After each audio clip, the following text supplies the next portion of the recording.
Baik, pasca dilantik pada tanggal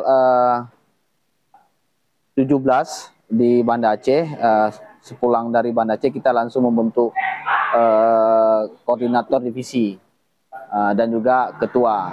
Nah, hari ini ketua terpilih Saudara Husaini dan juga koordinator divisi. Pasca itu kita juga sudah melaksanakan pertemuan dengan Muspida Plus, dalam hal ini PJ Bupati Aceh Barat, Kesbampol, Kapolres Aceh Barat. Mungkin dalam 2 hari ini kita juga akan silaturahmi dengan Kajari dan Kodim. Setelah itu kita juga sudah langsung turun ke lapangan melaksanakan pengawasan, nah, mana itu memang tugas kami. Pengawasan yang sudah kita lakukan adalah proses seleksi calon anggota PPS yang dilaksanakan oleh KIP Aceh Barat, yang mana lokasi seleksi wawancara yang dilaksanakan oleh KIP itu di setiap kecamatan-kecamatan.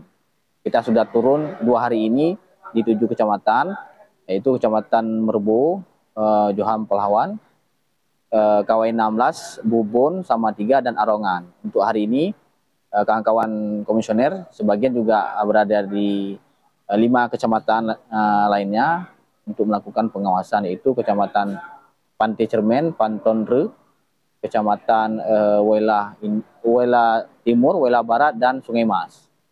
Nah, mungkin itu.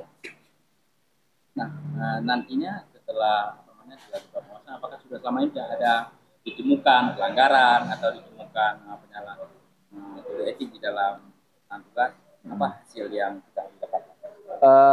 Sejauh ini kita belum menemukan pelanggaran apapun ataupun dugaan-dugaan pelanggaran belum kita temukan. Proses yang dilaksanakan oleh KIP masih berjalan sesuai dengan aturan ataupun sesuai dengan prosedur. Cuman ada 2 kecamatan kemarin, dari data yang kami dapat ada beberapa peserta tidak mengikuti ujian.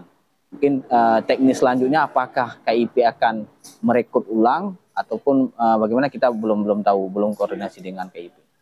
Itu di kecamatan apa? Di Kecamatan Johan Pelawan ada 3 orang yang tidak mengikuti seksi wawancara. Di Kecamatan Arongan ada 2 orang.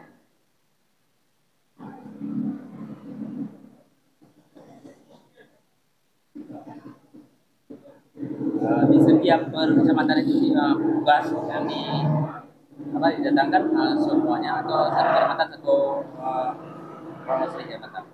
Karena kami belum ada staf yang membantu untuk di awal ini, kita turun sama-sama. Jadi 5 komisioner turun ke setiap kecamatan untuk melakukan pengawasan. Artinya kita silaturahmi dengan KIP. Awal kita turun ke lapangan memperkenalkan diri lah. Belum mendaftar artinya juga sedang dilakukan rekrutmen staf atau karyawan. Ya. Sudah dibuka peluang. Ya, sekarang kita lagi mencari kantor, dalam arti sekretariat, yang mana kepala sekretariat dan bendahara staf PNS itu sudah di SK-kan oleh PJ Bupati Aceh Barat. Cuman ada mungkin beberapa orang staf penambah yang memang sekarang kita rekrut. Kira berapa banyak yang dibutuhkan staf penambah? Itu sesuai dengan kondisi kebutuhan. Kalau jumlahnya kita belum tahu berapa orang.